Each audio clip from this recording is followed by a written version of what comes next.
Halo, assalamualaikum.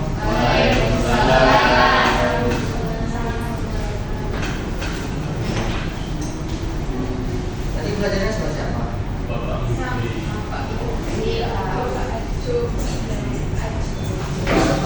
Ya. Pengambilan absen siswa-siswi. Asana Nabila. Dira Muhammad Zarius. Rahmadini Sikananda.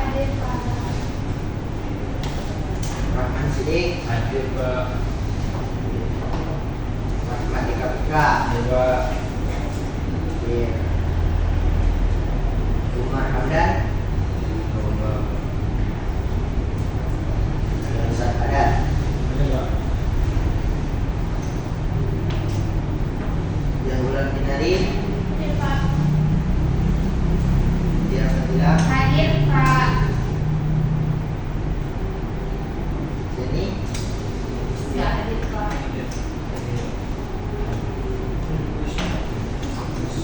Alifia Trihaka. Ada. Budi Hermansyah. Hadir Pak. Sudah Utama. Hadir Pak. Lah. Minggu lalu kita pernah ketemu kan di mata kuliah minggu kemarin itu. Jadi Bapak akan menjelaskan tentang kapasitor. Ada tahu kapasitor apa? Komponen elektronika Pak. Jadi kapasitor itu adalah kondensator ditemukan oleh Michael Faraday pada hakikatnya. Kapasitor itu sebuah alat yang bisa digunakan untuk menyimpan muatan atau energi listrik pada medan listrik. Hal tersebut bisa berlangsung dengan mengumpulkan komponen internal listrik yang tidak seimbang, di mana komponen tersebut dibentuk oleh sebuah ringan yang saling berkaitan, namun terpisahkan karena adanya penyekat.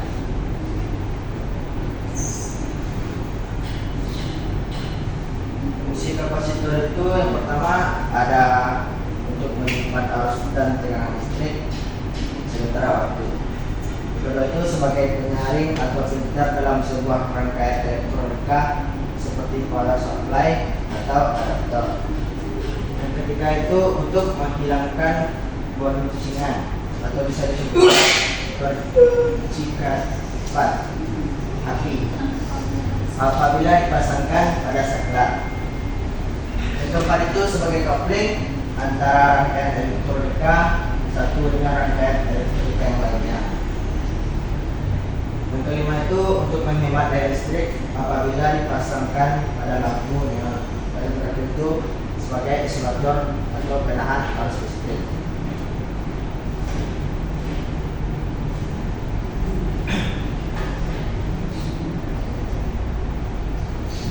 Jadi ada pun juga jenis-jenis kapasitor.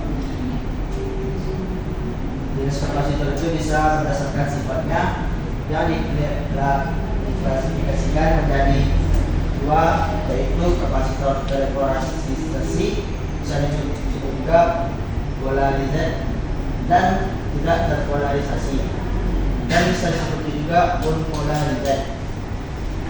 Sedangkan berdasarkan nilai kapasitasinya, jenis kapasitor terbagi menjadi dua, yaitu kapasitor tetap atau disebut juga fixed kapasitor dan kapasitor tidak tetap.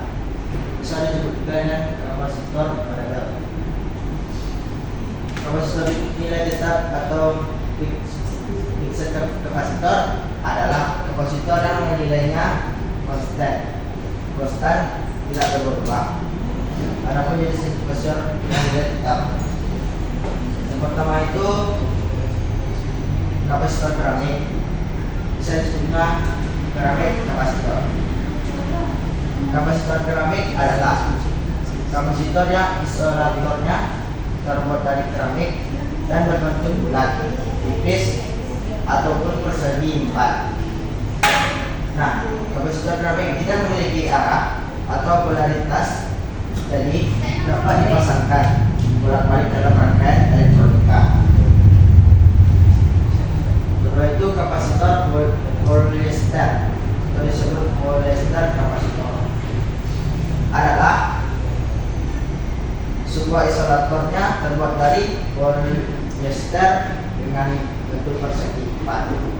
Kapasitor itu dapat dipasangkan terbalik dalam rangkaian elektronika dan tidak memiliki polaritas arah. Yang ketiga itu kapasitor kertas atau paper kapasitor. Kapasitor kertas itu isolator itu terbuat dari kertas dan pada umumnya nilai kapasitor berkisar di antara 30 sampai 40 atau 40 volt. Pasangkan bolak-balik. Perangkat itu memiliki nilai kapasitasi dapat diatur atau berubah secara fisik. Kapasitor pada ini juga terbagi dua jenis, yaitu varco atau variable kondensator. Varco itu terbuat dari logam dengan ukuran yang lebih besar dan pada umumnya digunakan untuk memiliki gelombang frekuensi pada rangkaian radio atau digabungkan dengan spool antena dan spool osilator. Nilai kapasitasinya varco berkisar antara 100 sampai 500. Silinder itu adalah memiliki bentuk lebih kecil sehingga memerlukan alat seperti obeng untuk dapat memutar poros pengaturannya.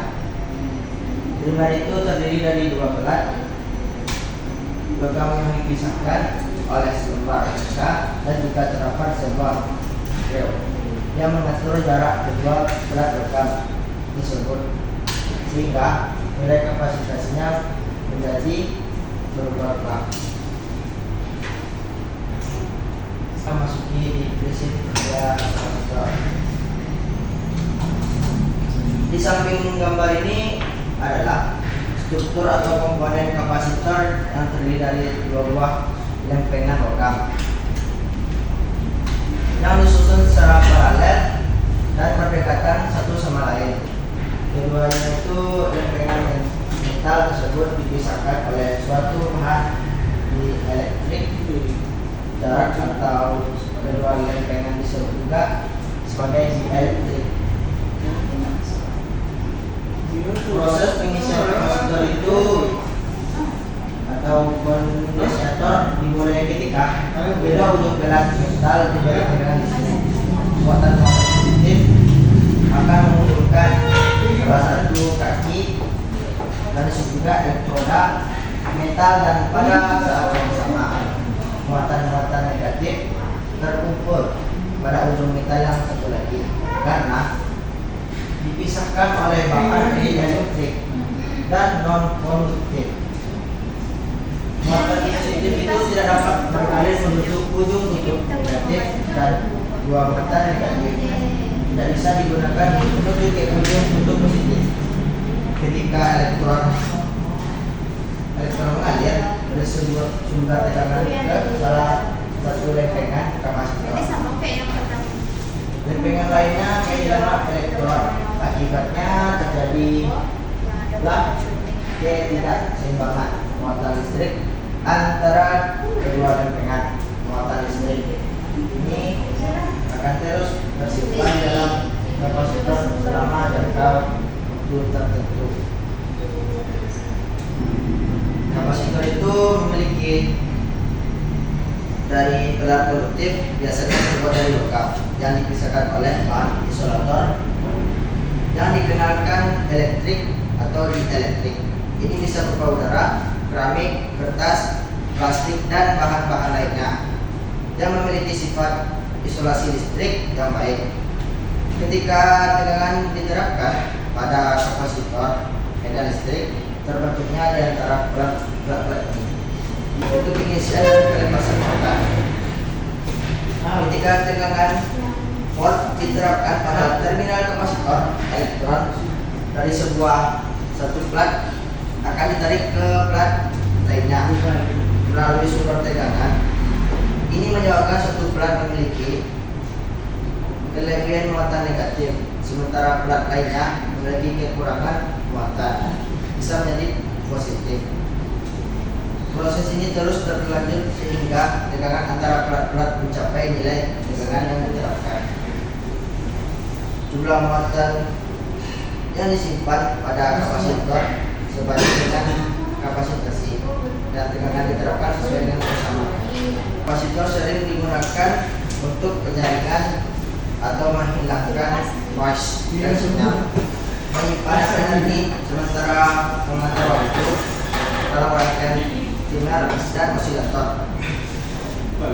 serta kopling di sinyal kemampuan kapasitor untuk menyimpan dan melepaskan muatan cepat menurut sangat berguna dan berbagai aplikasi elektronik dari perangkat konsumen sehingga sistem industri dalam komunikasi. Dengan prinsip-prinsip yang sederhana namun efektif, kapasitor itu menjadi salah satu komponen kunci dalam desain implementasi elektronik modern. Adapun faktor-faktornya itu membangun kapasitasi. Ada luas berat disebut dengan A, kapasitas disebanding dengan luas berat. Semakin besar luas berat, semakin besar kapasitasinya. Jadi ini adalah sentuhan kapasitor. Ada beberapa macam sentuhan kapasitor di gambar ini. Satunya digunakan untuk mengukur kapasitor adalah farad.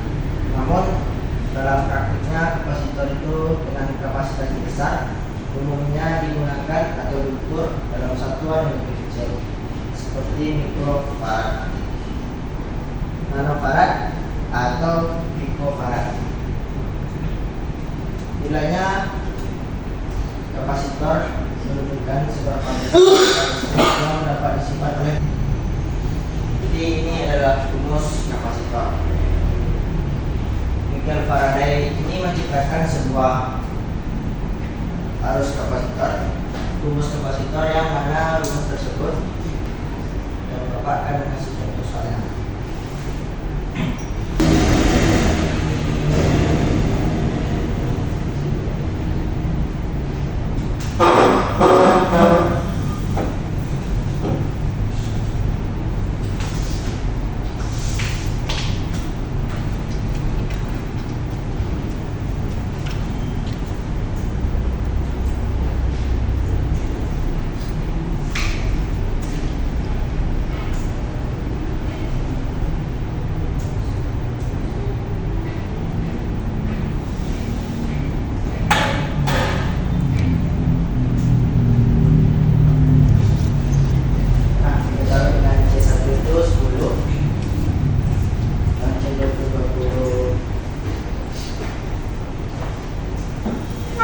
Tintanya adalah C total.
dan dihasilkan dengan 6 per 60, 3 per 60, 6 per 60 ditambah 2 per 60, dan hasilnya itu 17 per 20, dan ini jadi Berarti 35 itu hasil dari 60.017. iya 3,5. iya. Jadi Pak kasih contoh pengertian kita yang mau lanjut Boleh Pak? supaya bulan misalkan dia dan Rahman Kita ada dulu.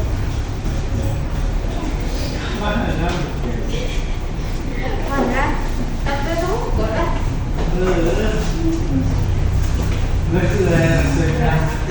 Iya. Iya enggak?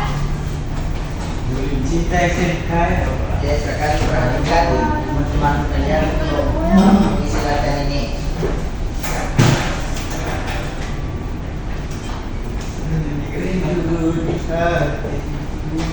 Oh, yang sendiri, Pak.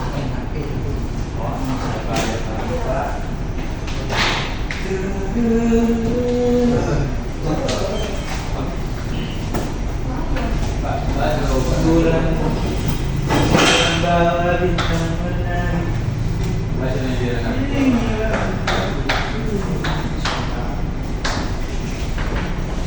Bila hati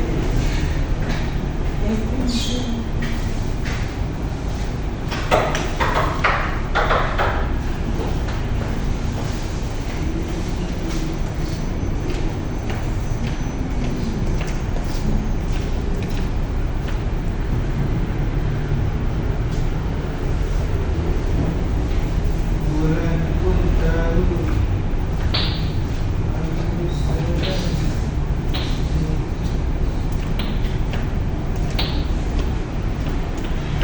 memandangmu.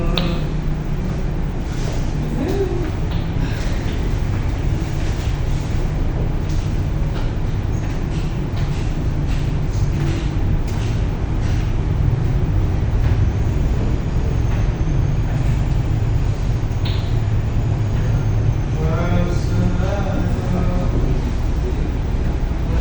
terasa rindu hatiku.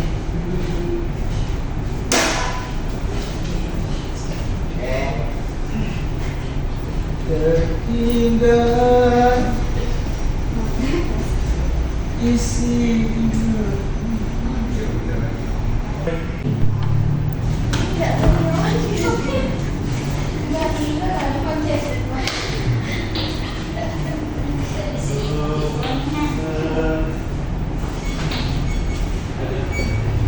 Bisa tadinya Beda Pak. Beda.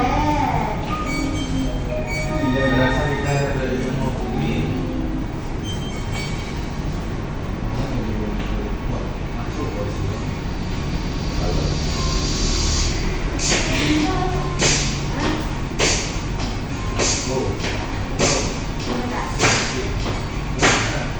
Salah dikit.